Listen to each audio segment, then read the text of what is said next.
आज का जो लेक्चर होने वाला है हमारा कहीं ना कहीं उन सभी स्टूडेंट के लिए होने वाला है जो कि जिन्होंने केमिकल काइनेटिक्स अभी नहीं पढ़ा है, ठीक है। और बोर्ड एग्जाम में अगर आप जो मैं ये क्वेश्चन करा रहा हूँ, जो ये सीरीज़ करा रहा हूँ, इसको अगर आप कर लेते हैं तो डेफिनेटली आपके बहुत अच्छे मार्क्स आ जाएंगे, तो आपको और कुछ सोचने की ज़रूरत नहीं है, ठीक है। फिलहाल केमिस्ट्री में तो सोचने की ज़रूरत नहीं है, ठीक है। ओके, तो हम लोग क्या करेंगे, हम लोग के पास कितने टॉपिक हैं सबसे पहले तो हम उसको देखते हैं। उसके बाद हम लोग चलते हैं अपने क्वेश्चंस PYQs के ऊपर, जो कि मल्टीपल टाइम क्वेश्चन पूछे गए हैं बोर्ड एग्जाम में, वो आपको करने ही हैं। और वो कैसे करने हैं वो हम लोग बताएंगे। उससे पहले हम आपको बताने वाले हैं कि जो टॉपिक है हम लोगों के वो कौन कौन से। तो सबसे पहला जो टॉपिक है वो हमारा है रेट ऑफ रिएक्शन, ठीक है। तो रेट ऑफ रिएक्शन क्या होता है? रेट ऑफ रिएक्शन का मतलब सबसे पहले केमिकल काइनेटिक्स है क्या? केमिकल काइनेटिक्स का मतलब होता है कि chemical kinetics is a branch of the chemistry which deals with the study of the rate और the speed of the chemical reaction, ठीक है। तो केमिकल रिएक्शन की स्पीड की बात करेगा। डिफरेंट टाइप की जो केमिकल रिएक्शन होती है उसमें हमने देखा कि कुछ रिएक्शन फास्ट होती हैं, कुछ स्लो होती हैं, ठीक है। तो इस तक को हम लोग स्पीड ऑफ रिएक्शन ना बोल करके रेट ऑफ रिएक्शन बोलते हैं, ठीक है। तो स्पीड ऑफ रिएक्शन को ही हम लोग स्टैंडर्ड लैंग्वेज में बोल देते हैं रेट ऑफ रिएक्शन, ठीक है। अब ये जो रेट ऑफ रिएक्शन होता है इसको हम लोग क्या करेंगे, अलग अलग तरीके से पढ़ेंगे और देखेंगे, ठीक है। तो उससे पहले हम लोग एक बार चेक कर लेते हैं कि हम लोगों की जो वॉइस क्वालिटी है वो सही आ रही है कि नहीं आ रही है। So let's wait for a single minute. Okay, so finally मैंने ऑडियो क्वालिटी जो चेक कर लिया और ऑडियो क्वालिटी हम लोग बढ़िया आ रही है, बिल्कुल एकदम बिंदास, ठीक है। तो अब हम लोग बढ़ रहे हैं अपने क्वेश्चंस की तरफ, टॉपिक्स की तरफ पहले करेंगे, उसके बाद हम लोग क्वेश्चन करेंगे। तो वहाँ पर उठा लेते हैं। तो सबसे पहले जो हम लोग का टॉपिक है वो है रेट ऑफ रिएक्शन। देखो रेट ऑफ रिएक्शन क्या होता है? रेट ऑफ रिएक्शन का मतलब होता है change in the concentration per unit time, इसको rate of reaction. Rate of reaction का मतलब सिंपल से लेवल में ये समझो, जैसे कोई केमिकल रिएक्शन हो रही है, रिएक्टेंट से प्रोडक्ट बन रहा है, तो रिएक्टेंट से जो प्रोडक्ट बनेगा तो उसमें कुछ ना कुछ स्पीड होगी, हो सकता है कभी जल्दी हो जाए रिएक्शन, कभी हो सकता है देर में हो, तो उसको हम लोग बोलते हैं स्पीड ऑफ रिएक्शन। इसको स्टैंडर्ड लेवल बोलते हैं रेट ऑफ रिएक्शन, ठीक है। अब रेट ऑफ रिएक्शन डिफाइन कैसे करेंगे? So rate of reaction is a rate of reaction is a change in the concentration of any substance पर यूनिट टाइम, इसको रेट ऑफ रिएक्शन, ठीक है। सो रेट ऑफ रिएक्शन जो होता है हमारा, इसको ROR लिख देते हैं। रेट ऑफ रिएक्शन होता है change in concentration upon change in time, ठीक है। दैट विल बी घट भी सकता है और बढ़ भी सकता है, ठीक है। सो रेट ऑफ रिएक्शन क्या होता है? Change in concentration per unit time. क्यों? अच्छा, चेंज इन कंसंट्रेशन क्यों कहा गया? बिकॉज रिएक्टेंट जो है धीरे धीरे रिएक्शन में कम होता जाएगा और प्रोडक्ट धीरे धीरे बढ़ता जाएगा, इसलिए इनका कंसंट्रेशन होता है वो चेंज होता रहता है, ठीक है। तो change in concentration per unit time यानी delta C upon delta T is a rate of reaction, ठीक है। ओके, अब ये प्लस और माइनस इसलिए बनाया गया है कि अगर रिएक्टेंट है तो माइनस लगाएंगे और प्रोडक्ट है तो प्लस लगाएंगे, ठीक है। ओके, इसको हम लोग क्या लिख सकते हैं? इसको हम लोग ये भी लिख सकते हैं कि rate of reaction equals to disappearance, rate of disappearance, ठीक है। Rate of disappearance, rate of disappearance of reactant, ठीक है। जो रिएक्टेंट का रेट होता है वो कम होता है, मतलब रेट ऑफ डिसअपीयरेंस मतलब कम होने की दर, रेट, ठीक है। जबकि प्रोडक्ट के केस में लिखेंगे rate of appearance of product, rate of appearance of product, ठीक है, अपीयरेंस ऑफ प्रोडक्ट। ओके, अब क्या होता है कि जिस स्पीड से रिएक्टेंट डिसअपीयर होता है उसी स्पीड से प्रोडक्ट अपीयर होता है, ठीक है। इसीलिए रेट ऑफ रिएक्शन प्रोडक्ट और रिएक्टेंट का क्या होता है? बराबर होता है। तो रेट ऑफ रिएक्शन को आप एग्जाम में ऐसे डिफाइन करोगे, ठीक है। अब एग्जाम्पल ले लेते हैं हम किसी केमिकल रिएक्शन का, जिससे अच्छी तरीके से समझ में आएगा। अब जैसे हमारे पास कोई एग्जाम्पल दिया गया है कि इस केमिकल रिएक्शन का रेट ऑफ रिएक्शन लिखो, ठीक है। एग्जाम में ये वाली रिएक्शन कई बार पूछी गई है, ठीक है। तो इसका हमें रेट ऑफ रिएक्शन लिखना है, तो कैसे लिखेंगे? तो रेट ऑफ रिएक्शन ROR होता है, ROR is the change in the concentration of reactant equals to change in concentration of product. हमको क्या करना है? सभी के रिस्पेक्ट में लिखना होता है, यानी जितने रिएक्टेंट होंगे उनके लिए रेट ऑफ रिएक्शन, जितने प्रोडक्ट होंगे उनके लिए रेट ऑफ रिएक्शन। तो इसका क्या लिखेंगे? Change in concentration of N2 upon change in time, ये हो जाएगा। अब इक्वल करके लिखे जाते हैं, प्लस करके नहीं लिखे जाते। जैसे यहाँ पे प्लस है तो तुम सोचो प्लस लगा दें, नहीं प्लस नहीं लगेगा, इक्वल लगेगा। Equal to change in concentration of H2 upon change in time. अब यहाँ पे जो स्टोइचियोमेट्रिक नंबर होता है ये डिवाइड में चला जाता है, ठीक है। और क्योंकि यहाँ पे रिएक्टेंट है तो ये सब कम हो रहे होंगे, इसीलिए माइनस साइन भी लगा देते हैं, ठीक है। उसके बाद में change in concentration of product also, so यहाँ पे 1/2 लिखेंगे। अब लेकिन फिर प्रोडक्ट है तो ये बढ़ेगा तो प्लस का साइन, चेंज इन कंसंट्रेशन यानी change in NH3 upon change in time, ठीक है। तो इस तरीके से क्या होता है? रेट ऑफ रिएक्शन किसी इक्वेशन के लिए लिखा जाता है। ये क्या हो गया? चेंज ऑफ डिसअपीयरेंस और rate of disappearance of N2, rate of disappearance of H2, rate of appearance of NH3, इस तरीके से रेट ऑफ रिएक्शन होता है। ओके, ऐसे ही आप क्या करोगे? Na प्लस Cl2, ठीक है, या 2NO लिख सकते हैं। सो 2NaCl, ये बनता है, ठीक है। तो यहाँ पे ये केमिकल रिएक्शन मैंने ली है, इसके लिए रेट ऑफ रिएक्शन आप बाई सेल्फ लिख सकते हो सेम ऐसे ही, यानी कोई भी केमिकल रिएक्शन हो रेट ऑफ रिएक्शन ऐसे ही लिखा जाएगा, ठीक है। आई होप ये आपको समझ में आ गया होगा। उसके बाद हम लोग क्या करेंगे, अब ये जो रेट ऑफ रिएक्शन होता है ये दो टाइप का होता है, एक तो होता है एवरेज रेट ऑफ रिएक्शन, एक होता है instantaneous rate of reaction. Average rate of reaction का मतलब होता है कि जो रिएक्शन स्लो होती हैं उनके लिए जो टर्म यूज होता है वो बोला जाता है एवरेज रेट ऑफ रिएक्शन, ठीक है। लाइट्स की प्रॉब्लम हो गई है तो अभी तक हम थोड़ा बातचीत करेंगे, उसके बाद स्टार्ट करेंगे। हाँ, तो एवरेज रेट ऑफ रिएक्शन का मतलब होता है कि जो रिएक्शन स्लो होती है उनके लिए जो रेट ऑफ रिएक्शन लिखा जाता है उसको हम लोग बोलते हैं एवरेज रेट ऑफ रिएक्शन, ठीक है। और जो रिएक्शन बहुत फास्ट होती है जिनमें चेंजेस का पता नहीं चल पाता है तो उसको हम लोग बोलते हैं इंस्टेंटेनियस रेट ऑफ रिएक्शन, ठीक है। तो रेट दो टाइप का होता है, एवरेज रेट और इंस्टेंटेनियस। जो एवरेज रेट होता है उसके लिए हम डेल्टा साइन लगाते हैं, जैसे कि मैंने यहाँ पे लगाया हुआ है, और जो इंस्टेंटेनियस रेट ऑफ रिएक्शन होता है उसके लिए हम लोग डेल का साइन लगाते हैं, डेल, ठीक है। डेल्टा ना लगा करके डेल का साइन लगाते हैं। इसको हम लोग इंटीग्रेटेड रेट ऑफ रिएक्शन भी बोलते हैं, इंटीग्रेटेड रेट बोलते हैं, ठीक है। ओके, तो एवरेज रेट जो होता है उसको हम लोग आर एवरेज करके लिखते हैं, आर एवरेज। तो R average is a change in concentration upon change in time, चाहे वो किसी रिएक्टेंट के लिए हो चाहे किसी प्रोडक्ट के लिए हो, ठीक है। जबकि इंस्टेंटेनियस रेट अगर हो रहा है तो इंस्टेंटेनियस रेट को लिखा जाता है R I N S, instantaneous equals to change in concentration. Change in concentration क्या लिखते हैं, del, this is the del sign, ठीक है। अब ये डेल और डेल्टा में क्या फर्क है, डेल्टा में जो फर्क होता है वो मेजर चेंज होता है, जबकि डेल में जो फर्क होता है वो माइनर चेंज के लिए लिखा जाता है, ठीक है। तो डेल टी प्लस माइनस, तो इंस्टेंटेनियस रेट ऑफ रिएक्शन और एवरेज रेट ऑफ रिएक्शन का मतलब आप समझ लीजिए। स्लो रिएक्शंस के लिए जो रेट ऑफ रिएक्शन लिखा जाता है वो होता है एवरेज रेट ऑफ रिएक्शन, और फास्ट रिएक्शन के लिए जो रेट ऑफ रिएक्शन लिखा जाता है उसको बोलते हैं instantaneous rate of reaction. I hope आपको समझ में आ गया होगा। ओके, तो रेट ऑफ रिएक्शन का ये हो गया पूरा प्रोफॉर्मा। उसके बाद हम लोग पढ़ेंगे factor affecting rate of reaction. Factor affecting में कौन कौन से आते हैं, देखो सबसे पहले तो कैटलिस्ट। कैटलिस्ट फैक्टर्स हैं, आप उसको याद रखेंगे। कैटलिस्ट क्या करते हैं, रेट ऑफ रिएक्शन को अफेक्ट करते हैं, बट रेट रिएक्शन को स्टार्ट नहीं करते हैं। रिएक्शन के रेट को कम कर सकते हैं, ज़्यादा कर सकते हैं, और लेकिन रिएक्शन को स्टार्ट नहीं कर सकते। They do not initiate the rate, they do not initiate the chemical reaction, but they can affect the rate of reaction, ठीक है। इंपॉर्टेंट है, एमसीक्यू बन सकता है ऐसे। उसके बाद में फैक्टर कौन सा होता है, टेम्परेचर। टेम्परेचर अगर बढ़ेगा तो रेट ऑफ रिएक्शन बढ़ेगा, सिंपल सी बात है। प्रेशर, प्रेशर अगर बढ़ेगा तो गैस फेज में रेट ऑफ रिएक्शन बढ़ेगा। कंसंट्रेशन बढ़ेगा तो रेट ऑफ रिएक्शन बढ़ेगा, ठीक है। ऐसे ही कुछ और फैक्टर्स भी हो सकते हैं, जैसे इंप्योरिटीज हो गई, इंप्योरिटीज वगैरह आती है तो रेट ऑफ रिएक्शन घट जाता है, ठीक है। तो और भी कई सारे फैक्टर्स भी होंगे, सारी चीज़ें मैंने आपको ऑलरेडी बताई हुई है। ये हम लोग क्या करने वाले हैं, इसमें जो आइडियाज़ क्वेश्चंस कहाँ से आएंगे, कैसा हो सकता है परफॉर्मा, उसको हम लोग देखने वाले हैं। उसके बाद में आता है law of mass action. Law of mass action क्या है, देखो ये जो पूरा चैप्टर है इसमें सिर्फ रेट के बारे में बात होगी, मतलब पूरे चैप्टर में हम स्पीड ही देखेंगे केमिकल रिएक्शन की। कोई आएगा कि भाई स्पीड इस पर डिपेंड करेगी, कोई दूसरा आएगा कि भाई ये वाला फैक्टर ना होगा, ये फैक्टर भी होता है, उस पर भी रेट ऑफ रिएक्शन डिपेंड करता है, नहीं किसी रिएक्शन की स्पीड इस पर भी डिपेंड करती है। तो इस तरीके से अलग अलग लोग आए हैं और उन्होंने अपना अपना ज्ञान हमको दिया है कि रेट ऑफ रिएक्शन इस पर डिपेंड करता है, ठीक है। ओके, तो अब जो है लॉ ऑफ मास एक्शन है। लॉ ऑफ मास एक्शन क्या है, सबसे पहले तो लॉ ऑफ मास एक्शन जो है गुडवर्ग एंड बैगनी, उन्होंने ये बताया किसी भी केमिकल रिएक्शन का रेट किस पर डिपेंड करता है, ये बताया उन्होंने। तो उन्होंने कहा कि भाई किसी भी केमिकल रिएक्शन का rate active mass of substance पर डिपेंड करता है, यानी कि rate of any chemical reaction depends on the active mass of the substance, यानी डायरेक्टली प्रोपोर्शनल होता है। जितना अमाउंट लोगे उतनी फास्ट रिएक्शन, मतलब तुमने 2 ग्राम लिया है तो रिएक्शन स्लो होगी, तुमने 10 ग्राम लिया है रिएक्शन फास्ट होगी, 20 ग्राम ले लो और फास्ट होगी। इनके अकॉर्डिंग ऐसा था कि rate of reaction is directly proportional to active mass of substance, this is the law of mass action, ठीक है।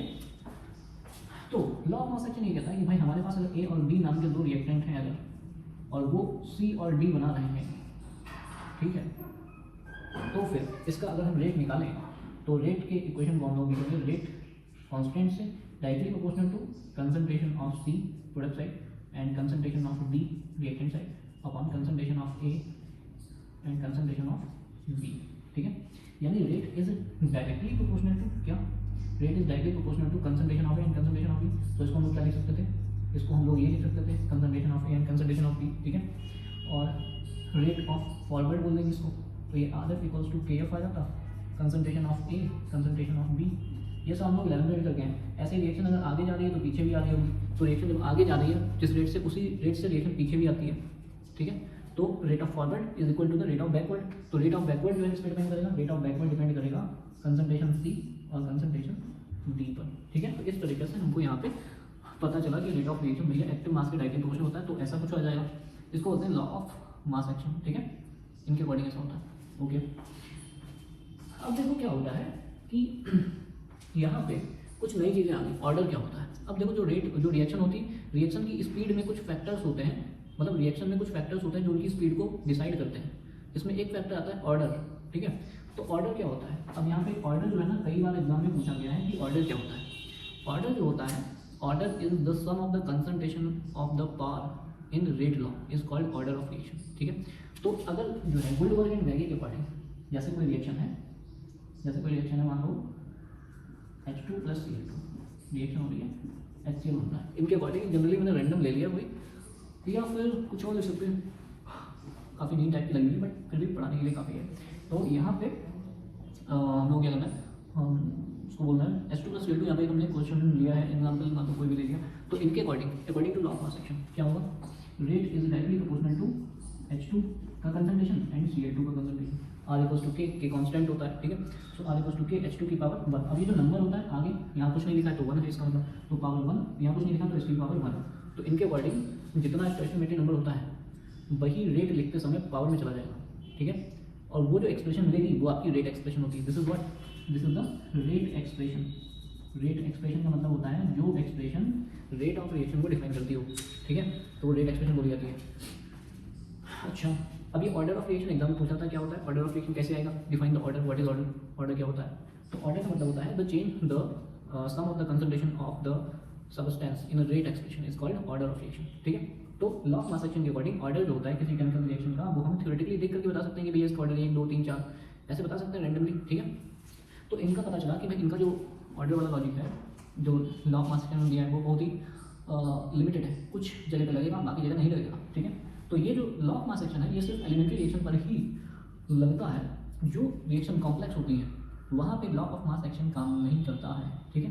तो इसलिए क्या हुआ कि लॉ ऑफ मास एक्शन के बाद रेट लॉ आया, और रेट लॉ ने हमें बिल्कुल सही रास्ता बताया कि रेट जो है किसी केमिकल रिएक्शन का किस पे डिपेंड करता है, ठीक है। तो अब आगे हम लोग पढ़ने वाले हैं रेट लॉ, ठीक है। तो रेट लॉ क्या होता है, रेट लॉ क्या है, देखो रेट लॉ क्या होता है, rate law is a mathematical और experimental according to the rate law, हाँ according to the rate law ये कहता है किसी भी केमिकल रिएक्शन का ऑर्डर एक्सपेरिमेंटली मेजर किया जाता है, it can not be seen by the theoretically data, ठीक है। तो रेट लॉ भी डिफाइन करने को आया कि रेट लॉ क्या होता है, rate law express about the rate of reaction और the order of reaction, according to this the order of any reaction is experimental data and it can not be defined theoretically, ठीक है। ये होता है rate law. तो rate law की definition यहाँ पे होगा, आप उसको एक बार पढ़ लीजिएगा। अब रेट लॉ ने क्या बताया कि जैसे कोई रिएक्शन है N2 + 3H2, ठीक है, अगर हम इस रिएक्शन का रेट लिखें according to law of mass action के, तो rate equals to K N2 की पावर 1 H2 की पावर 3, इसके according law of mass action के अकॉर्डिंग। और जबकि रेट लॉ के अकॉर्डिंग उन्होंने कहा कि भाई अगर हम रेट लॉ एक्सप्रेशन लिखेंगे अपने अकॉर्डिंग, रेट लॉ ने कहा कि भाई हम अपने अकॉर्डिंग इसका रेट लिखें, तो इसका रेट इक्वल्स टू N2 का कंसंट्रेशन एंड H2 का कंसंट्रेशन, N2 का कंसंट्रेशन x, H2 का कंसंट्रेशन y। तो इन्होंने कहा कि किसी भी रिएक्शन में जो रेट ऑफ रिएक्शन होता है वो एक्टिव मास पे डिपेंड नहीं करता है, ये एक एक्सपेरिमेंटल डेटा होता है जो कैलकुलेट किया जाता है, यानी एक्टिव मास के डायरेक्टली प्रोपोर्शनल नहीं होता है। यहीं पे लॉ ऑफ मास एक्शन जो है फेल हो गया, ठीक है। तो लॉ ऑफ मास एक्शन के अकॉर्डिंग ये बनी है और जो रेट लॉ के अकॉर्डिंग ये बनी है एक्स वाई, इन्हें पता ही नहीं कि कितना होगा एक्स वाई, तो बस जो रेट लॉ है वो सही है। तो यहाँ के अकॉर्डिंग ऑर्डर कितना आना चाहिए, ऑर्डर जो होता है वो होता है रेट एक्सप्रेशन में जो कंसंट्रेशन की पावर होती है उनको जोड़ करके निकाला जाता है, तो ये कितना हो जाएगा 4, जबकि इनके अकॉर्डिंग आएगा x + y, ठीक है। तो ऑर्डर हम आपको बता दें कभी भी 3 से ज़्यादा होता नहीं है, तो लॉ ऑफ मास एक्शन के अकॉर्डिंग इसका ऑर्डर 4 होना चाहिए, तो ये लॉ ऑफ मास एक्शन जो है ना यहाँ फेल हो जाता है, तो इसलिए रेट लॉ आया, ठीक है। क्योंकि कॉम्प्लीमेंट्री रिएक्शन जो कॉम्प्लेक्स रिएक्शन होती है वहाँ पे लॉ ऑफ मास एक्शन काम नहीं करता है, रेट लॉ काम करता है, ठीक है। तो रेट लॉ आप याद रखिए, रेट लॉ होता क्या है, ओके, ठीक है। आगे बढ़ते हैं, order of reaction, order of reaction हो गया। अभी जो ऑर्डर ऑफ रिएक्शन है ये हमको पढ़ना है, 0 ऑर्डर, फर्स्ट ऑर्डर, ठीक है। तो ऑर्डर ऑफ रिएक्शन में हमें 2 टाइप के ऑर्डर करने हैं, 0 और फर्स्ट। देखो अब ऑर्डर क्या है, अगर किसी रिएक्शन में, एक मिनट मैं इसको रब कर देता हूँ उसके बाद हम लोग स्टार्ट करते हैं, ओके। तो हम ये बता देते हैं कि ऑर्डर क्या होता है। तो ऑर्डर का मतलब ये है, जैसे मान लो कि हमारे पास कोई ए है और ए से पी बन रहा है, और इसके लिए R = K और ए की पावर x कोई नंबर होगा, ठीक है। तो हम लोगों ने एक्सपेरिमेंट किया और एक्सपेरिमेंट से पहले निकाला कि भाई जब हमने शुरुआत में कोई भी अमाउंट लिया XYZ और रेट इतना आया है, ठीक है। फिर हमने क्या किया कि दूसरे टाइम पे इसका जो कंसंट्रेशन है ना वो डबल कर लिया, ठीक है, या हाफ कर लिया या 3 टाइम कर लिया, ठीक है। तो अगर हमने कंसंट्रेशन डबल कर लिया और रेट हमारा हो गया 4 टाइम, ठीक है। अगर कंसंट्रेशन डबल करने पर रेट हमारा 4 टाइम रहता है तो इसका मतलब यहाँ पावर कितनी होगी, 2 होगी, है ना। अगर कंसंट्रेशन डबल करने पर, है ना, अगर कंसंट्रेशन डबल करने पर रेट वही है, सेम है, तो यहाँ कितनी पावर रखी जाए कि रेट चेंज ना हो, तो यहाँ 0 पावर रखनी पड़ेगी, है ना, ओके। और अगर यहाँ पे हमने कंसंट्रेशन डबल किया और कंसंट्रेशन डबल करने पर रेट वही डबल हो गया, कंसंट्रेशन डबल किया रेट भी डबल हो गया, कंसंट्रेशन डबल किया रेट भी डबल हो गया, तो इसका मतलब यहाँ पे पावर 1 होगी। तो हमने एक्सपेरिमेंटली ऐसा देखा कि अगर रेट जितने टाइम हो रहा है कंसंट्रेशन के रिस्पेक्ट में, वही पावर उसकी क्या बोली जाती है, ऑर्डर बोली जाती है। सो ऑर्डर ऐसे पता चलता है किसी भी केमिकल रिएक्शन का ऑर्डर पता कैसे चलता है, पूछा जाएगा तुमसे, पूछा जाएगा ऑर्डर क्या होता है, ऑर्डर कितने टाइप की होती हैं, 2 टाइप की हमको एग्जाम में पढ़नी है, 0 और फर्स्ट ऑर्डर, ठीक है। तो 0 ऑर्डर रिएक्शन वो होती हैं जिसमें कि कोई रिएक्टेंट का रेट कंसंट्रेशन की पावर 0 होती है, यानी R equals to K, A की पावर 0, ये होती है 0 ऑर्डर रिएक्शन। यानी कि those chemical reaction in which rate of reaction do not change on changing the concentration of substance, so these are called the 0 order reaction, जिसमें कि concentration change करने पर भी रेट में चेंज नहीं होता है, उनको हम लोग 0 ऑर्डर रिएक्शन बोलते हैं, ठीक है, okay. So R equals to क्या हो जाएगा, K हो जाएगा, ठीक है, ओके। अब यहाँ पे क्या होता है कि R इक्वल्स टू K हो गया 0 ऑर्डर के लिए। अब हमने आप लोगों को इंटीग्रेटेड रेट लॉ नहीं बताई।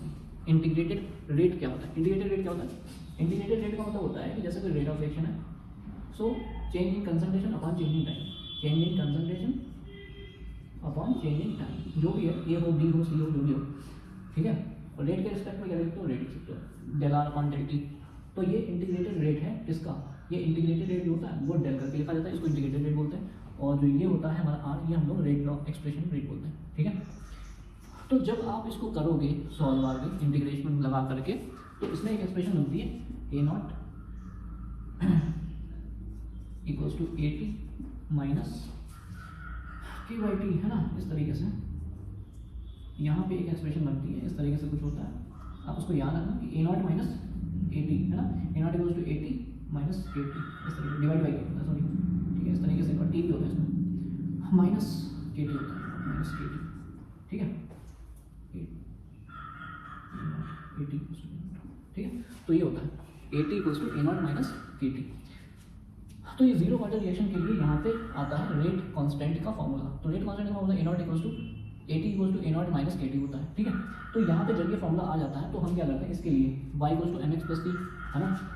तो यहाँ पे y equals to m x plus c, तो यहाँ पे लगा सकते हैं हम एक स्लोप खींचेंगे, ऐसे ग्राफ खींचेंगे, और यहाँ पे ओरिजिन होगा हमारा y एक्सेस पे क्या लेंगे कंसंट्रेशन 80, और यहाँ पे हमारा ये जो एम एक्स है, एम एक्स एक्सेस पे t है, और स्लोप हमारी नेगेटिव है, तो स्लोप आ जाएगी माइनस टी, ठीक है। और ये हमारा इंटरसेप्ट आ जाएगा, ये हमारा हो जाएगा ए नॉट, ठीक है।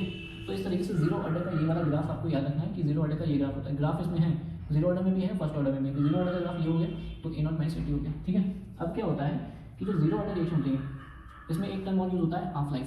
हाफ लाइफ क्या होता है, हाफ लाइफ का मतलब होता है कि किसी भी सब्सटेंस के 50% को डिकम्पोज होने में जो टाइम लगता है उसको बोलते हैं हाफ लाइफ, ठीक है। तो हाफ लाइफ इसकी अगर निकालें हम, तो इसकी जो हाफ लाइफ आती है ना 0 ऑर्डर की, वो ए नॉट बाई 2k आती है, ए नॉट बाई 2k, ठीक है। सो ए नॉट बाई 2k जो होती है हाफ लाइफ होती है 0 ऑर्डर के लिए, जो आपको याद रखनी है, एग्जाम में न्यूमेरिकल यहीं से बन सकता है, ठीक है। अब क्या होता है, इसकी हाफ लाइफ तो ये हो गई, 0 ऑर्डर का ग्राफ ये हो गया, ठीक है, स्लोप माइनस के आ गई, ये सब चीज़ें आपको ऑलरेडी पता है। उसके बाद आ जाओ फर्स्ट ऑर्डर। फर्स्ट ऑर्डर की अगर बात करोगे तो फर्स्ट ऑर्डर का जो निकलेगा वो सबसे पहले तो जो आएगा वो ये आएगा कि एक तो फर्स्ट ऑर्डर रिएक्शन होती क्या है। फर्स्ट ऑर्डर रिएक्शन का मतलब ये होता है कि ऐसी रिएक्शन जिसमें कंसंट्रेशन जितने टाइम चेंज करेंगे उतने टाइम ही रेट भी चेंज हो जाएगा, ऐसे रिएक्शन को हम लोग बोलते हैं फर्स्ट ऑर्डर रिएक्शन। जितनी भी रेडियो एक्टिव वाली रिएक्शन होती है वो सारी फर्स्ट ऑर्डर रिएक्शन होती है, ठीक है। तो उसके बाद में आ जाओ फर्स्ट ऑर्डर रिएक्शन में हमारा जो फॉर्मूला एक आता है, सबसे पहले नेचुरल लॉग आता है, natural log A T equals to natural log A not minus A T, ठीक है। तो ये हो गया, इसका एक ग्राफ प्लॉट होगा, तो इसका जो ग्राफ प्लॉट होगा वो ऐसे होगा, y equals to natural log A T, और ये हमारा हो जाएगा t, और ये हो जाएगी स्लोप हमारी, स्लोप इक्वल्स टू माइनस के, ठीक है। और ये हमारा इंटरसेप्ट, ये हो जाएगा नेचुरल लॉग ए नॉट, ठीक है। तो ये भी एक स्लोप हो गया। अब देखो इसका ग्राफ हो गया। अब यहाँ पे जीरो ऑर्डर के ग्राफ में देखो नेचुरल लॉग नहीं है, जबकि फर्स्ट ऑर्डर के ग्राफ में नेचुरल लॉग होता है। ये चीज़ आप याद रख सकते हो, इसी तरीके से आप याद रख सकते हो आसानी से। अच्छा, एक तो नेचुरल लॉग वाला। अब क्या होता है, नेचुरल लॉग को जब हम लॉग बेस 10 में ले जाते हैं तो 2.303 RT लॉग कैसे हो जाता है, ठीक है।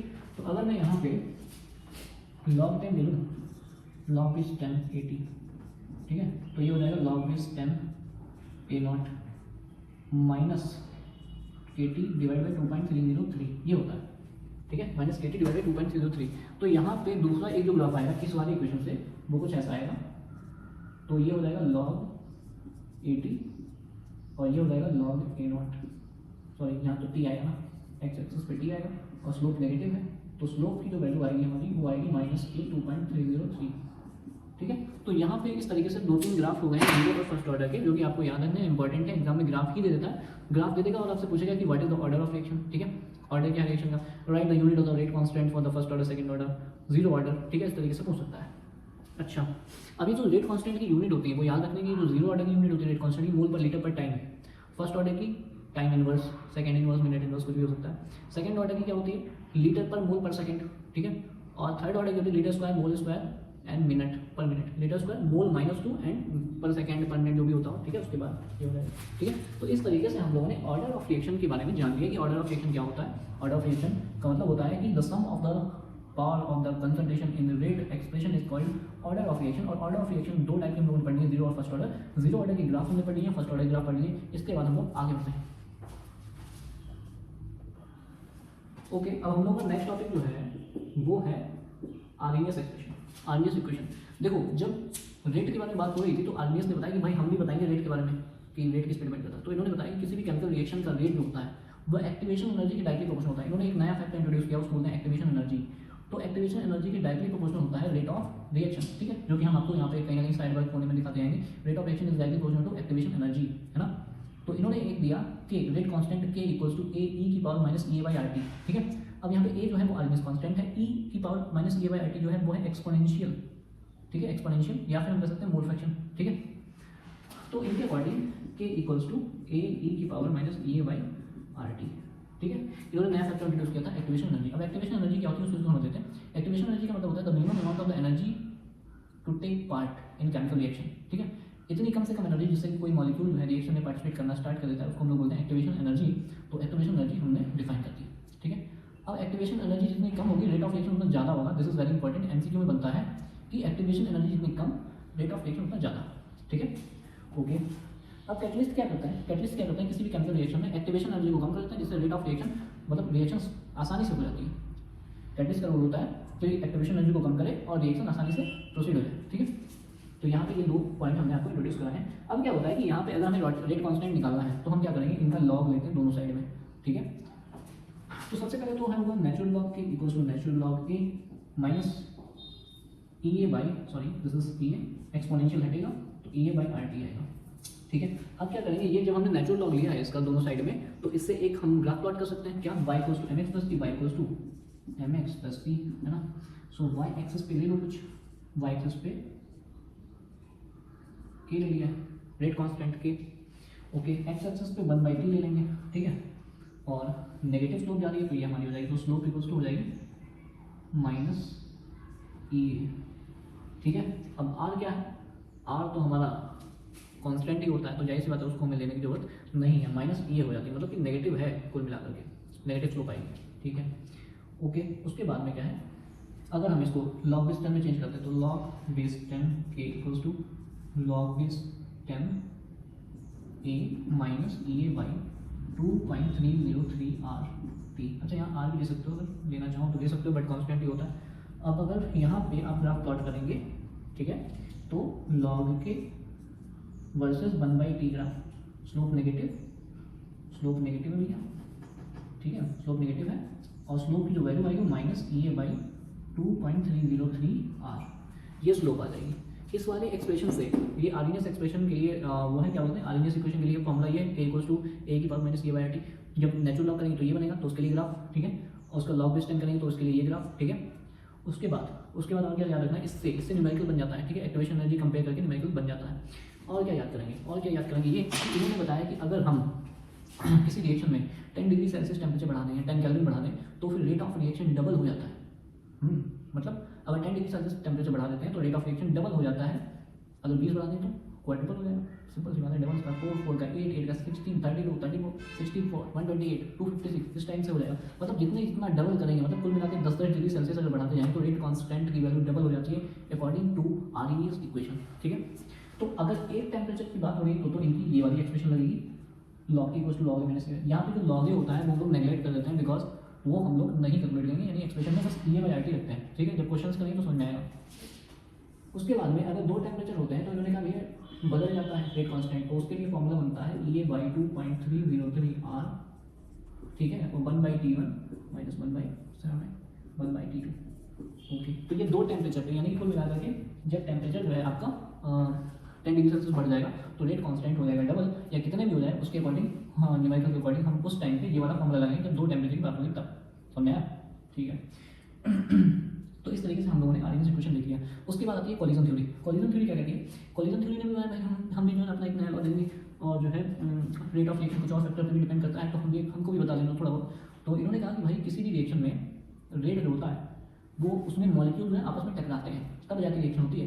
तो इसको इन्होंने कहा कोलिजन थ्योरी। तो कोलिजन थ्योरी क्या होती है? According to the collision theory the rate of the chemical reaction depends on the number of the collision of the molecule and the orientation of the collision also. ठीक है, तो इनके according जो है ना, कोलिजन थ्योरी के according molecule जो है रिएक्शन में आपस में टकराते हैं, आपस में तो टकराते हैं, तो टकराना भी इन्होंने कहा कि भाई वो इफेक्टिव होना चाहिए। ऐसा नहीं है कि साइड में छोटे हुए चला गया और रिएक्शन हो जाएगी। इन्होंने कहा कि इफेक्टिव और नॉन इफेक्टिव 2 टाइप की कोलिजन होती है। All the collisions are elastic in nature. Elastic मतलब इसे टकरा गया, फटाक से पीछे वापस आ गया, इस तरीके से होती हैं कोलिजन्स। ओके, तो कोलिजन जो होती हैं कुल मिलाकर के इलास्टिक होती हैं, और कोलिजन्स जो होती हैं डायरेक्शन में होनी चाहिए। ठीक है, तो इनके अकॉर्डिंग रेट जो होगा, रेट वो पी जेड ई की पावर ए वाई आर टी पे डिपेंड करेगा। ठीक है, अब जो पी होती है this is the direction of collision, Z is the frequency of collision, मतलब 1 सेकंड में कितनी कोलिजन हो रही है। 1 सेकंड में लाखों टकरा रहे हैं तो ज़्यादा रेट ऑफ रिएक्शन, और 1 सेकंड में अगर कम टकरा रहे हैं तो कम रेट ऑफ रिएक्शन, यानी रिएक्शन स्लो होगी। तो इनके अकॉर्डिंग कोलिजन्स पे डिपेंड करता है, कोलिजन के डायरेक्शन पे डिपेंड करता है, कोलिजन की फ्रीक्वेंसी पे भी डिपेंड करता है, और एक्टिवेशन एनर्जी पे तो करता ही है, जो कि और इन्हीं से बताया था। तो इन्होंने अपने ही इन वाले इक्वेशन में 2 फैक्टर इंट्रोड्यूस कर दिए, कौन से? पी और Z. P is the direction of collision and Z is the frequency of collision and E is the exponential of molecule। ठीक है, तो इस तरीके से एक नई एक्सप्रेशन मिली, इसको हम लोग बोलते हैं कोलिजन एक्सप्रेशन। ठीक है, तो आई होप कि आपको समझ में आया होगा कोलिजन थ्योरी क्या होती है। कोलिजन थ्योरी में डायरेक्ट क्वेश्चन नहीं बनता है। ठीक है, उसके बाद Boltzmann distribution curve. Boltzmann distribution curve क्या है कि इसमें क्या होता है, जैसे कि एक ग्राफ है, इसमें मैंने बताया कि मॉलिक्यूल है, मॉलिक्यूल में से कुछ ऐसे ये मॉलिक्यूल, ठीक है, आप डिस्ट्रीब्यूशन कर्व बना होगा आपकी बुक में, तो उसमें देख लेना। इन्होंने कहा कि भाई मॉलिक्यूल जो है शुरुआत में इतने थे, इतने मॉलिक्यूल थे, लेकिन वो जब रिएक्शन स्टार्ट की तो रिएक्शन स्टार्ट होने तक सिर्फ इतने ही मॉलिक्यूल रहे। रिएक्शन यहाँ से प्रोडक्ट में चेंज हो गई, यहाँ रिएक्टेंट था, तो रिएक्टेंट से प्रोडक्ट बनने तक सिर्फ इतने ही मॉलिक्यूल जो है प्रोडक्ट बनने तक पहुँचे हैं, बाकी के मॉलिक्यूल डिस्ट्रॉय हो गए हैं। तो इन्होंने ये बताया कि किसी भी केमिकल रिएक्शन में सिर्फ कुछ मॉलिक्यूल्स ही ऐसे होते हैं जो रिएक्टेंट से प्रोडक्ट में चेंज होते हैं। So these molecules are actually called as fraction of molecules, यानी कि 100 मॉलिक्यूल हैं तो 100 मॉलिक्यूल में से सिर्फ 8 से 10 मॉलिक्यूल ही प्रोडक्ट बन पाएंगे, बाकी सारे मॉलिक्यूल्स क्या हो जाएंगे? डिस्ट्रॉय हो जाएंगे। These are called the fraction of molecules. ठीक है, तो ये जो मॉलिक्यूल्स होते हैं जो रिएक्टेंट से प्रोडक्ट बनने में पार्टिसिपेट करते हैं, this is the fraction of the molecule, and this fraction of the molecule represented by the x equals to e की पावर माइनस EA/RT। ये एक्सपोनेंशियल ही फ्रैक्शन ऑफ मॉलिक्यूल बोला जाता है। ठीक है, इसी को बोल्ट्जमैन डिस्ट्रीब्यूशन या मैक्सवेल डिस्ट्रीब्यूशन कर्व में बताया गया है। ओके, उसके बाद में आ जाओ आप, मॉलिक्यूलैरिटी क्या होता है। देखो, ऑर्डर एंड मॉलिक्यूलैरिटी दोनों एग्जाम में पूछे गए हैं। मॉलिक्यूलैरिटी क्या होता है, अब हम लोग ये जानते हैं। तो मॉलिक्यूलैरिटी का मतलब होता है कि किसी भी केमिकल रिएक्शन में कितने मॉलिक्यूल पार्टिसिपेट कर रहे हैं, इसको बोलते हैं मॉलिक्यूलैरिटी ऑफ रिएक्शन। जैसे H2 + Cl2, इसमें एक मॉलिक्यूल H2 का एक Cl2 का, तो मॉलिक्यूलैरिटी 2। ठीक है, ऐसे ही N2 + 3H2, एक N2 का 3 H2 के, तो मॉलिक्यूलैरिटी 4। ठीक है, और ऐसे ही हाँ, तो कई सारे कोई भी रिएक्शन हो उसमें हम लोग मॉलिक्यूलैरिटी याद रख सकते हैं, मॉलिक्यूलैरिटी आप देख के बता सकते हो। अब क्या होता है कि ऑर्डर एंड मॉलिक्यूलैरिटी में फर्क आने के मतलब लिखने के लिए आ जाता है। तो ऑर्डर एंड मॉलिक्यूलर कैसे डिफाइन कर सकते हैं? Order can be 0 but molecularity can not be 0। Order can not be more than 3 but molecular can be more than 3। ठीक है, उसके बाद में molecularity is a theoretical data, order is a experimental data. ठीक है, ऑर्डर जो होता है वो रेट ऑफ रिएक्शन डिसाइड करता है, जबकि मॉलिक्यूलैरिटी जो है रेट ऑफ रिएक्शन डिसाइड नहीं करती है। ठीक है, टेम्परेचर बाकी सब यही सारे होते हैं कुल मिलाकर के। तो इस तरीके से हम लोगों ने जो टॉपिक्स है ना चैप्टर के वो कंप्लीट कर लिए। अगर कोई बाई चांस कोई टॉपिक बच जाता है, इन माई माइंड स्किप हो गया, तो फिर देखते हैं, अदरवाइज अब हम लोग क्वेश्चन की तरफ बढ़ चुके हैं। ठीक है, ओके। तो हमको क्या करना है, क्वेश्चंस करने हैं। ठीक है, तो सबसे पहला क्वेश्चन जो है हमारे पास, उससे पहले मैं कुछ और क्वेश्चंस पढ़ दे रहा हूँ आपको, उसके बाद ये वाले क्वेश्चन सॉल्व करने। बट जो थ्योरी के क्वेश्चन है वो मैं आपको बोल के बता रहा हूँ। जैसे कि फर्स्ट क्वेश्चन है what is the order of reaction, ये आपसे पूछा ही गया थ्योरी में कि what is the order of reaction. Second क्या है, what is the rate of the reaction and its unit, rate of reaction क्या होता है और उसकी यूनिट क्या होती है। तो रेट ऑफ रिएक्शन जानते हो क्या होता है, रेट ऑफ रिएक्शन डिफाइन कर चुके हैं, उसकी यूनिट क्या होती है, मोल पर लीटर पर टाइम, सेकंड भी हो सकता है, मिनट भी हो सकता है। उसके बाद में right the law of mass action, law of mass action के बारे में डायरेक्टली पूछा गया एक बार एग्जाम में। उसके बाद में हमारे पास आ जाता है फिर ये क्वेश्चंस। इन क्वेश्चंस में देखो सबसे पहले जो क्वेश्चन है, rate express the rate in term of the ammonia. अब क्या होता है, हमें इस वाली रिएक्शन के लिए रेट ऑफ रिएक्शन लिखना है। तो क्या लिखेंगे, तो rate of reaction equals to होता है change in concentration of N2, है ना, change in concentration of H2 and change in concentration of NH3। ठीक है, ये होता है। लेकिन वो हमसे ये कह रहा है कि rate in term of ammonia होते हैं। तो अमोनिया के टर्म में जो रेट ऑफ रिएक्शन है वो क्या हो जाएगा, वो प्लस का 1/2 change in NH3 upon change in time, ये हो जाएगा। ठीक है, तो इस तरीके से हम लोगों ने अपना पहला क्वेश्चन जो है तो सॉल्व कर लिया है। तो फर्स्ट क्वेश्चन के अकॉर्डिंग हमारा जो rate of reaction with respect to ammonia ये आ जाएगा। ठीक है, सेकंड क्वेश्चन करते हैं, identify the order of reaction. मतलब क्या कह रहा है कि आपको ऑर्डर बताना है रिएक्शन का क्या है, अगर रेट कांस्टेंट ये है तो इस टाइप के क्वेश्चन में क्या होता है कि आपको रेट कांस्टेंट दे दिया जाएगा और आपसे पूछा जाएगा ऑर्डर क्या होगा। तो अगर तुम्हारे पास रेट कांस्टेंट दिया है तो रेट कांस्टेंट की जो यूनिट होगी उस यूनिट को हम लोग देखेंगे और उस यूनिट को देख करके हम लोग ऑर्डर बताएंगे। ठीक है, जीरो ऑर्डर की मोल पर लीटर पर टाइम, सेकंड ऑर्डर की टाइम इनवर्स, वो जीरो ऑर्डर की मोल पर लीटर पर टाइम, फर्स्ट ऑर्डर की टाइम इनवर्स और सेकंड ऑर्डर की होती है लीटर पर मोल पर सेकंड या पर मिनट या पर आवर जो भी हो। तो इसमें वही यूनिट है लीटर पर मोल पर सेकंड। तो ये हमारी कौन सी है, सेकंड ऑर्डर होती है। तो सेकंड ऑर्डर की यूनिट होती है लीटर पर मोल पर सेकंड। ठीक है, उसके बाद हम लोग नेक्स्ट क्वेश्चन की तरफ बढ़ते हैं। नेक्स्ट क्वेश्चन है factor affecting the rate of reaction. ये तो अभी बताएं आपको कुछ टाइम पहले, तो इसको मैं सॉल्व करने की जरूरत नहीं है। अब हम लोग के पास इस टाइप के क्वेश्चन देखने को मिलते हैं। क्या दिया होगा, सबसे पहले तो आपको कोई रिएक्शन दी गई होगी। ठीक है, और उस रिएक्शन में रेट लिखा होगा कि रेट इक्वल्स टू के ए की पावर 1 2 3 जो भी हो।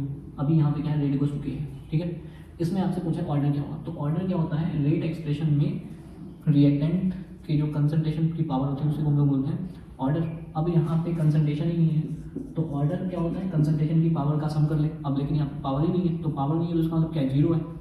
इसका मतलब ऑर्डर है जीरो, बिकॉज यहाँ कुछ है ही नहीं।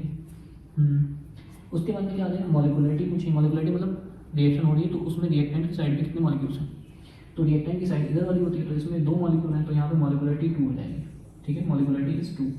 ओके, अब यहाँ पे हमसे यूनिट ऑफ रेट कांस्टेंट पूछा है। देखो यूनिट ऑफ के मतलब रेट कांस्टेंट की यूनिट। तो रेट कांस्टेंट की यूनिट जो होती है जीरो ऑर्डर की, हमको पता है कौन सी होती है, मोल पर लीटर पर टाइम। टाइम में कुछ भी लिख सकता हो, सेकंड मिनट। ठीक है, तो इस तरीके से हम लोगों ने क्वेश्चन कर लिया। उसके बाद नेक्स्ट क्वेश्चन करते हैं। नेक्स्ट क्वेश्चन भी सेम है, जैसे हम लोगने ये क्वेश्चन किया वैसे ही सेम क्वेश्चन है। ये कोई रिएक्शन दी है ए और बी, उसमें आर इक्वल्स टू के ए की पावर बी की पावर। ये रेट एक्सप्रेशन है। रेट एक्सप्रेशन में जो कंसंट्रेशन होता है उनकी पावर को जोड़ने पर ऑर्डर मिल जाता है। तो ऑर्डर हमें कितना मिल जाएगा, यहाँ से हमें ऑर्डर मिल जाएगा 3, because we know that order equals to X plus Y. X plus Y जोड़ लिया, यूनिट ऑफ के तो थर्ड ऑर्डर हो गया ना, थर्ड ऑर्डर। तो थर्ड ऑर्डर की यूनिट होती है litre square mole minus 2 second inverse. ठीक है, तो ये होती है थर्ड ऑर्डर की यूनिट। आई होप आपको समझ में आना होगा। अब हम लोग नेक्स्ट क्वेश्चन की तरफ बढ़ते हैं। नेक्स्ट क्वेश्चन क्या है, rate is second order with respect to A. ये इंपॉर्टेंट क्वेश्चन है। क्या इस टाइप का कोई भी क्वेश्चन दे सकता है। वो कह रहा है कि एक कोई रिएक्शन है जिसमें एक रिएक्टेंट है और उस एक रिएक्टेंट के रिस्पेक्ट में ऑर्डर 2 है। ठीक है, तो इसके लिए इस टाइप और क्या है, how is rate change if the concentration double. अगर कंसंट्रेशन डबल कर दें, कंसंट्रेशन हाफ कर दें, 4 टाइम कर दें, तो रेट ऑफ रिएक्शन पे क्या फर्क पड़ेगा। इस टाइप के क्वेश्चन को सॉल्व करने से पहले सबसे पहले हमें इसका रेट एक्सप्रेशन लिखना पड़ेगा। सो रेट इक्वल्स टू के, ए कोई रिएक्टेंट है और उसके रिस्पेक्ट में सेकंड ऑर्डर है। सेकंड ऑर्डर मतलब पावर 2 लगा देंगे। ठीक है, यानी ए के रिस्पेक्ट में सेकंड ऑर्डर है मतलब ए के रिस्पेक्ट में पावर 2 लगानी है। ओके, अब वो कह रहा है फर्स्ट ऑप्शन में अगर यहाँ पे हम लोग कंसंट्रेशन डबल कर दें, तो कंसंट्रेशन डबल मतलब होता है कि आर इक्वल्स टू के, ए की जगह 2 कर दें, तो आर इक्वल्स टू के 4 टाइम के स्क्वायर। तो हमने देखा कि अगर हम यहाँ पे कंसंट्रेशन डबल कर देंगे तो हमारा रेट ऑफ रिएक्शन 4 टाइम हो जाएगा। ठीक है, ऐसे ही अगर हम कंसंट्रेशन हाफ कर देंगे तो हमारा जो रेट ऑफ रिएक्शन है वो क्या हो जाएगा, वो 1/4 टाइम हो जाएगा। तो R equals to 1/4 K square, ठीक है। तो अगर डबल कर देंगे तो 4 टाइम हो जाएगा, और अगर हाफ कर देंगे तो 1/4 टाइम हो जाएगा। इस तरीके से रेट एक्सप्रेशन हमको निकालना होता है, ठीक है। आई होप आपको ये वाला क्वेश्चन समझ में आया होगा। इस तरीके से हम लोग और भी कई सारे क्वेश्चन करने वाले हैं। सो लेट्स स्टार्ट, मतलब फिर से एक बार वीडियो पॉज करेंगे। ओके, तो अगला जो क्वेश्चन है वो हमारा ये क्या बोलते हैं इसको, टेबल वाला क्वेश्चन है। इसमें हम लोगों को क्या दी होगी, एक टेबल दी गई होगी, डेटा दिया होगा ए और बी का, और उससे हमें जो है ऑर्डर निकालना होगा, ठीक है। तो हम लोग क्या करेंगे, गिवन डेटा की हेल्प से ऑर्डर निकालेंगे, ठीक है। तो इसके लिए हम क्या करेंगे, सबसे पहले हमारे पास जो भी चीज़ दी गई ए और बी है, तो इसके लिए अगर हम पहले रेट लिखेंगे, एक नॉर्मल रेट, तो रेट इक्वल्स टू के, ए की पावर पता नहीं है और बी की पावर भी हमें पता नहीं है। सो हम एक आइडियल एक्सप्रेशन बना लेंगे, आर इक्वल्स टू के, ए की पावर एक्स, बी की पावर वाई, ठीक है। अब जो डेटा दिया है वो हम इस वाली इक्वेशन में रख लेंगे। तो फर्स्ट वाले के अकॉर्डिंग 6 × 10⁻³ इक्वल्स टू के, ए का पावर 0.1 वैल्यू दी है, एक्स हो जाएगा 0.1 वैल्यू दी है, वाई हो जाएगा। पहली एक्सप्रेशन बन गई। दूसरी ऐसे बना लेंगे, ऐसे ही सारी एक्सप्रेशन बना लेंगे, ठीक है। तो जब ये सारी एक्सप्रेशन बन जाएंगी, ठीक है, उसके बाद हम लोग जो है ना इन एक्सप्रेशंस को डिवाइड कर लेते हैं। ये हम लोगों ने पढ़ा है, ठीक है। 3x 0.4y, ऐसे ही यहाँ पे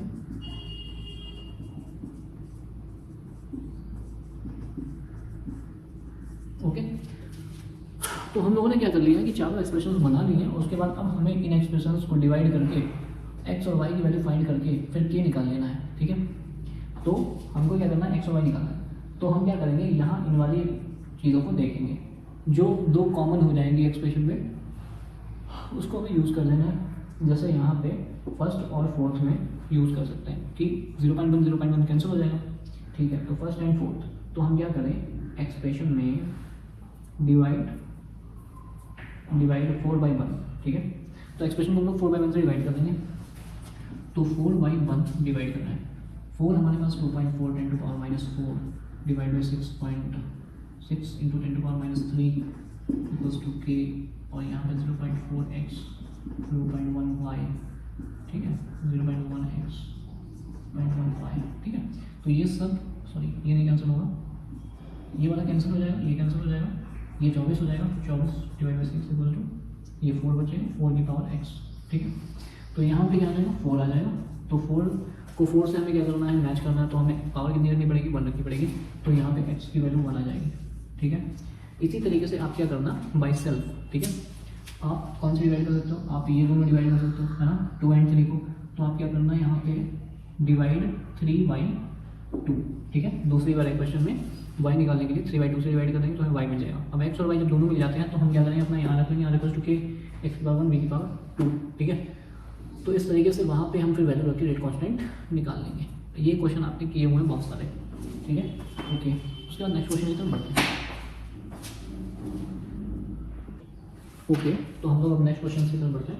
ये हम लोगों का जो फर्स्ट क्वेश्चन है वो क्या कह रहा है, first order reaction takes 40 minute for the 30% decomposition, calculate T half. अब देखो जो फर्स्ट ऑर्डर रिएक्शन होती है उनके लिए टाइम और रेट कांस्टेंट के लिए एक फॉर्मूला होता है।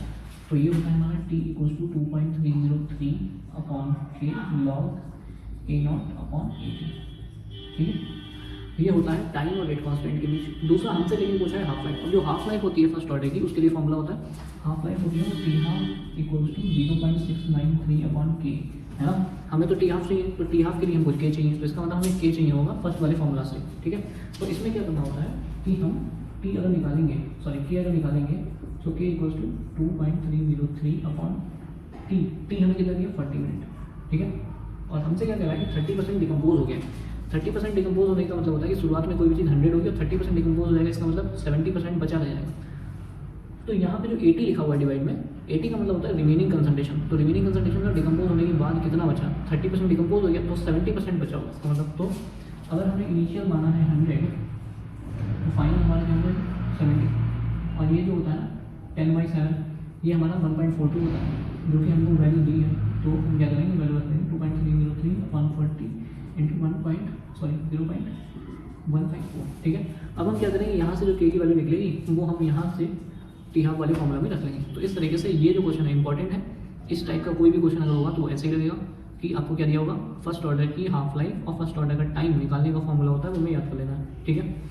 ओके, उसके बाद दूसरा क्वेश्चन क्या है, दूसरा क्वेश्चन ये कह रहा है कि a rate constant for the zero order, मतलब यहाँ पे जीरो ऑर्डर की बात हुई है ना कि फर्स्ट ऑर्डर की, तो zero order rate constant for the zero order reaction is for a is इतना, यानी ये क्या है, रेट कांस्टेंट यानी के 0.0030, ये रेट कांस्टेंट है। How long will it take, how long का मतलब होता है कितने टाइम तक वो रिएक्शन होगी, तो टाइम निकालना है। Concentration of A to fall from the 0.10 से 0.075, मतलब पहले 0.10 था, उसके बाद 0.075 हो गया, इसका मतलब initial concentration 0.10, final concentration 0.075। Okay, so A not हमारा हो जाएगा 0.10 और ए टी हमारा हो जाएगा 0.075 मोलर, ठीक है। उसके बाद हम क्या करेंगे, जीरो ऑर्डर वाली जो रिएक्शन है ना उसका रेट कांस्टेंट रख लेंगे। तो जीरो ऑर्डर का जो रेट कांस्टेंट का फॉर्मूला होता है वो होता है टाइम चाहिए ना, तो time equals to A not minus A T divide by K, ये होता है फॉर्मूला जीरो ऑर्डर के लिए, ठीक है। ओके, अब हम इसको यहाँ पे रख लेंगे, तो ए नॉट क्या है, ए नॉट हमारा है 0.10 minus 0.075 divide by rate constant limit है 0.0030, बस इसको हम सॉल्व कर लेंगे, हमें क्या मिल जाएगा, टाइम मिल जाएगा। टाइम किसमें आएगा, टाइम आएगा मिनट में, बिकॉज रेट कांस्टेंट की यूनिट में मिनट आ रहा है, लीटर पर मोल पर मिनट है ना, मोल पर लीटर पर मिनट दिया है, तो इसका मतलब है कि वहाँ पे मिनट टाइम आएगा, ठीक है। उसके बाद हम लोग का सेकंड लास्ट क्वेश्चन ये है कि first order reaction takes 20 minute for 25% decomposition, मतलब 25% डिकम्पोज होने के लिए 20 मिनट लेता है, तो फिर 75% डिकम्पोज होने के लिए कितना कैलकुलेट करेंगे। ये यूनिटी मेथड से नहीं लगाना है, तो तुम डिवाइड कर दो, आ जाएगा आंसर 2 मिनट में, नहीं ऐसा कुछ नहीं होगा। आप क्या करोगे, सबसे पहले 25 मिनट के लिए, मतलब 20 मिनट के लिए रेट कांस्टेंट है, यहाँ फर्स्ट वाले इक्वेशन के लिए रेट कांस्टेंट निकालेंगे, फिर दूसरे में रेट कांस्टेंट की वैल्यू रख करके टाइम निकालेंगे। तो हम क्या करेंगे, k equals to 2.303 upon T, T की वैल्यू कितनी है 20, लॉग इनिशियल कंसंट्रेशन 100, 25% डिकम्पोज हो गया, मतलब 75 बचा होगा, तो 4 टाइम्स 25 4 का 25 3 का, ठीक है। तो 2.303 upon 20 into log 4 minus log 3, log A upon log भी होता है, वो लॉग ए माइनस लॉग भी होता है, तो इसको हम लोग देख लेंगे 0.6020 माइनस 0.477, ये लॉग की जो वैल्यू होती है ना कुछ, जैसे लॉग 2 लॉग 3 लॉग 4 लॉग 5, ये सब वैल्यू रट लो, ठीक है। एग्जाम में हो सकता है दे या ना दे, लेकिन हमें रट के जाना है, ओके। उसके बाद में यहाँ पे कैलकुलेट कर लेंगे, तो के निकाल लेंगे, ठीक। अब ये जो के की वैल्यू है सेकंड वाले के लिए रख लेंगे, यानी अब सेकंड वाले के लिए हमें के मिल गया, तो टाइम निकाल लेंगे, टाइम इक्वल्स टू क्या हो जाएगा, टाइम इक्वल्स टू 2.303 अपॉन के, ठीक है, log A not minus divide by 80, ठीक है। अब यहाँ पे जो के की वैल्यू आई है हमारी वो रख लेना डैश डैश, और लॉग ए नॉट क्या हो जाएगा 100 ही मानेंगे, क्योंकि रिएक्शन फिर से स्टार्ट किया और 75% डिकम्पोज हो गया, इसका मतलब 25 बचा होगा, है ना। तो इस तरीके से जितना डिकम्पोज हो जाता है, देखो रिएक्शन में लिखा होगा 25% डिकम्पोज, 75% डिकम्पोज, मतलब उतना तो खत्म हो गया। 80 का मतलब होता है फाइनल कंसंट्रेशन या रिमेनिंग कंसंट्रेशन, कितना बचा है रिएक्शन में, वो वाला कंसंट्रेशन रखना है, ठीक है।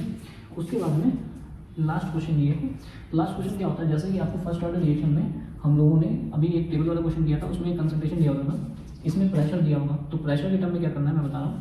प्रेशर के टर्म में आपको फॉर्मूला लिखना है k equals to 2.303 upon T log P not upon 2p not minus P T, ठीक है, P not upon 2p not minus P T, ये फॉर्मूला होता है फर्स्ट ऑर्डर के लिए गैस फेज के लिए। अगर गैस प्रेशर के टर्म में दिया हुआ है यहाँ पे टेबल, तो क्या करोगे 2.303, टी कितना है 100, लॉग पी नॉट मतलब इनिशियल प्रेशर 0.4, 2p नॉट मतलब 2 time into 0.4 minus 0.7 final pressure, ठीक है। तो यहाँ से आप क्या करोगे, मल्टीप्लाई कर देना, आंसर आ जाएगा। मतलब प्रेशर के टर्म में भी फर्स्ट ऑर्डर का रेट कांस्टेंट निकाला जा सकता है, जो कि हमारा ये वाला क्वेश्चन हो गया है, ठीक है। तो इस तरीके से आप लोगों ने हमारे साथ में बहुत सारे क्वेश्चंस किए हुए हैं। अभी कुछ और क्वेश्चंस मैं इसमें कंपाइल करूँगा, कौन कौन से क्वेश्चन बचे हुए हैं। एक तो आरएनएस क्वेश्चन बचे हुए हैं, आरएनएस में एक्टिवेशन एनर्जी का कैलकुलेशन बचा हुआ है, उसके अलावा और कोई क्वेश्चन इसमें नहीं बचे, ठीक है। आरएनएस के क्वेश्चन मैं कंपाइल करूँगा। इस वीडियो को यहीं पे खत्म करते हैं, बिकॉज ऑफ बैटरी मेरी डाउन हो चुकी है, और फिर हम लोग इसी में कंपाइल करके मर्ज कर देंगे और इसको आसानी से एक बार देख लीजिएगा। ओके, अब हम लोगों के पास में क्या है कि जो कुछ न्यूमेरिकल्स बचे हुए थे, ठीक है। तो जो केमिकल काइनेटिक्स है उसके कुछ न्यूमेरिकल्स बचे हुए हैं, जिसमें कि हम लोग कुछ देखने वाले हैं। जैसे कि आप देखोगे क्वेश्चन नंबर 8 जो इसमें लिखा हुआ है, the rate of the most reaction becomes double. वो क्या कह रहा है कि जो रेट कांस्टेंट है ना, the rate of the most reaction becomes double when there temperature is raised from the 298 to 308 kelvin. Calculate the activation energy. देखो जब भी एक्टिवेशन एनर्जी निकालने का क्वेश्चन होता है तो इसका मतलब है कि वो क्वेश्चन हमारा किसका है, वो क्वेश्चन हमारा आर्हेनियस इक्वेशन का है। तो जब भी वो इसमें क्या कर रहा है, इसमें इस क्वेश्चन में ये कह रहा है कि रेट कांस्टेंट डबल हो जाता है, तो यहाँ पे ये वाला फार्मूला लगेगा log K2 by K1 equals to EA by 2.303 R and 1 by T1 minus 1 by T2। ठीक है, तो कुल मिलाकर के हमको क्या दिया है, रेट कांस्टेंट डबल हो जाता है तो हम K1 को K मान लेंगे और K2 को 2K मान लेंगे। एक्टिवेशन एनर्जी कैलकुलेट करने के लिए कह रहा है 2.303, ये तो यही है, R की वैल्यू 8.314 रख लेना। टेम्परेचर पहला दिया है 298 और दूसरा टेम्परेचर हमें 308 दिया है। तो इन सब वैल्यू को रख करके हम यहाँ इस वाले फॉर्मूले से इस क्वेश्चन को सॉल्व कर सकते हैं। ठीक है, नेक्स्ट क्वेश्चन क्या है, नेक्स्ट क्वेश्चन के बाद क्वेश्चन नंबर 9 है, the rate of reaction becomes 4 time. वो क्या कह रहा है कि रेट ऑफ रिएक्शन 4 टाइम हो जाता है, तो हम K1 को K रखेंगे और K2 को क्या रखेंगे 4K when the temperature change from the 300 kelvin to 320। Calculate the activation energy assuming that it does not change with temperature. तो कहने का मतलब ये क्वेश्चन भी हमारा सेम है, इसमें भी हमसे एक्टिवेशन एनर्जी के बारे में पूछा है। ओके, नेक्स्ट क्वेश्चन की तरफ बढ़ते हैं। नेक्स्ट क्वेश्चन क्या कह रहा है कि first order reaction 50% completed in 4 minutes. ठीक है, फर्स्ट ऑर्डर रिएक्शन है 50% कंप्लीट हो जाती है 40 मिनट में at 300 kelvin and 20 minutes at 320 kelvin. 20 minutes में जो होती है 320 केल्विन होती है। Calculate the activation energy of the reaction. देखो इसमें क्या दिया है, इसमें बस खाली एक चीज़ एक्स्ट्रा बता दी है, हमको फर्स्ट ऑर्डर रिएक्शन है ये बताया गया है और उसके बाद में हमको रेट कांस्टेंट नहीं दिया है। तो हम क्या करेंगे, इसमें फर्स्ट ऑर्डर की हाफ लाइफ दी है 50% डिकम्पोज का मतलब क्या होता है, 50% डिकम्पोज का मतलब होता है हाफ लाइफ यानी टी हाफ, और टी हाफ फर्स्ट ऑर्डर का हमें पता है 0.693/K। तो हम इसके लिए भी एक बार इतने टाइम के लिए क्या बोलते हैं इसे तो इसके लिए 50% निकाल लेंगे K की वैल्यू और इसके लिए हम 50% निकाल लेंगे। तो दोनों का जब K आ जाएगा तो उसके बाद में एक्टिवेशन एनर्जी टेम्परेचर दिया ही है तो हम रख लेंगे उसके बाद में। ठीक है, तो ये क्वेश्चन भी आप लगा सकते हैं अपने आप बाई सेल्फ। ठीक है, ओके। उसके बाद में हम लोगों का एक नेक्स्ट क्वेश्चन आया है, क्या कह रहा है इसमें, the rate constant for the first order decomposition of the H2O2 is given by the following equation. यानी लॉग के दिया है 14.2 इतना दिया है। Calculate the activation energy and the rate constant if the half life period be 200। देखो इसमें क्या दिया है, एक्टिवेशन एनर्जी निकालो कह रहा है। ठीक है, तो एक्टिवेशन एनर्जी हमको बताया ये आर्हेनियस इक्वेशन का क्वेश्चन है। तो आर्हेनियस इक्वेशन क्या होती है कि log K equals to log ए, ठीक है, माइनस EA बाई 2.303 R। ठीक है, हमसे एक्टिवेशन एनर्जी पूछिए क्या, यस हमसे एक्टिवेशन एनर्जी पूछिए। तो हम क्या करेंगे, ये वाला जो पार्ट होता है 1 × 10⁴/T, ये क्या होता है हमारा लॉग, ये हमारा स्लोप होता है। ठीक है, और जो हमारा आर्हेनियस इक्वेशन है उसमें जो हमारी स्लोप होती है माइनस EA बाई 2.303 R होती है। तो इन दोनों को हम क्या कर देंगे इक्वेट। तो जब हम इक्वेट करेंगे तो इक्वेट करने के बाद जो है हमें क्या मिल जाएगा, एक्टिवेशन एनर्जी मिल जाएगा। ठीक है, आई होप आपको ये समझ में आ रहा होगा। ठीक है, उसके बाद में क्वेश्चन नंबर 12 देखो, क्वेश्चन नंबर 12 सेम दिया है। इसमें क्या दिया है, rate constant of reaction at 500 and 700 are इतना, मतलब रेट कांस्टेंट फर्स्ट टाइम और सेकंड टाइम है। Calculate activation energy. ठीक है, तो एक्टिवेशन एनर्जी का वही log K2 by K1 वाला फॉर्मूला लगा लेंगे। क्वेश्चन नंबर 13 भी सेम है। क्वेश्चन नंबर 14 में क्या कह रहा है, the decomposition A into product has a value of K की वैल्यू दी है at 10 degree Celsius and activation energy इतनी, at what temperature K will be 1.5 10⁴। तो आपको क्या दिया, देखो एक टेम्परेचर दिया है और एक K दिया है, दूसरे टाइम पे एक्टिवेशन एनर्जी दी हुई है और वो कह रहा है कि अगर रेट कांस्टेंट 1.4 10⁴ हो जाएगा, यानी ये दूसरा रेट कांस्टेंट है, तो दूसरे टाइम पे टेम्परेचर क्या हो जाएगा, मतलब ये T2 निकालना है इसमें। ठीक है, ये क्वेश्चन भी log K2 by K1 equals to EA by 2.303 R 1/T1 minus 1/T2 से लगेगा। ठीक है, this is very most important question. ठीक है, क्या दिया है, rate constant K of a reaction varies with the temperature T according to the equation the Arrhenius वाली। ठीक है, यहाँ पे where the EA is the activation energy and when a graph is plotted for the log K versus 1/T a straight line with the slope of, मतलब slope की value दी है minus 4250 is obtain, calculate the EA। देखो इस वाले question में अगर हम y = mx + t प्लॉट करें तो ये वाली जो इक्वेशन है माइनस EA बाई 2.303 R, ये क्या है हमारी स्लोप होती है। ठीक है, और स्लोप की हमें यहाँ पे वैल्यू भी दी है माइनस 40 to 50। ठीक है, तो हम क्या करेंगे कि जो स्लोप दी है हमें कौन सी, माइनस 4250,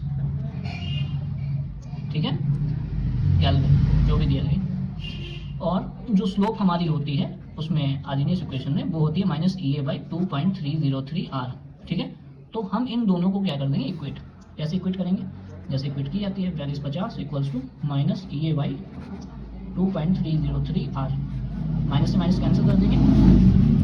ये हमें कैलकुलेट करना है। अब हम आर की वैल्यू रख लेंगे 8.314, इसको जब रखेंगे तो हमारा आंसर ये निकल के आ जाएगा। अब क्या है कि इस टाइप के क्वेश्चन जब आप सॉल्व करेंगे, जब भी आप केमिस्ट्री का कोई न्यूमेरिकल सॉल्व करें तो उसमें यूनिट जरूर लिखते हैं। तो यहाँ पे यूनिट क्या आएगी, यूनिट आएगी जूल, ठीक है। तो जो भी आएगी ये हमारी वो जूल में आएगी, ओके। उसके बाद देखते हैं नेक्स्ट कोई क्वेश्चन। ये क्वेश्चन एक हमको मिल गया है कि first order reaction takes 10 minute for 25% decomposition.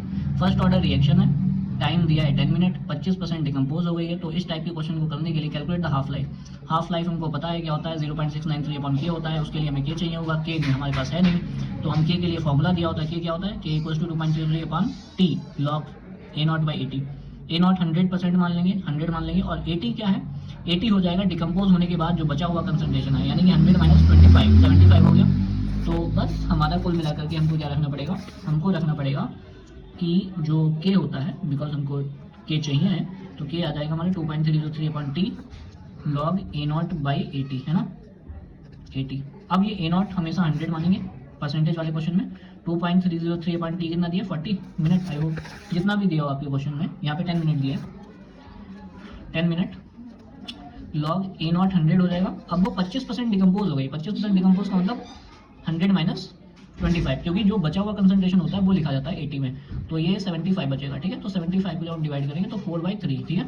अब इसको हम सॉल्व कर लेंगे। अब जब के की वैल्यू हमें मिल जाएगी, फिर हम टी हाफ निकाल पाएंगे। क्यों, क्योंकि जो हाफ लाइफ उसने मांगी है हमसे न्यूमेरिकल में, वो हाफ लाइफ मांगी, और हाफ लाइफ का फॉर्मूला होता है 0.693/k।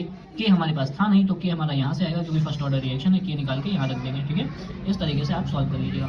लोगों ने इस तरीके से हम लोगों ने जो है यहाँ पे चैप्टर 3 जो है अपना कंप्लीट कर लिया है। अगर आपको ये वीडियो अच्छा लगा है तो वीडियो को लाइक करें, दोस्तों के साथ शेयर करें, और चैनल को सब्सक्राइब करें, ठीक है। और दूसरा ये है कि वीडियो आप लोग ऑनलाइन ही देखिएगा, ऑफलाइन मत देखिएगा। Thank you so much for watching and stay with us.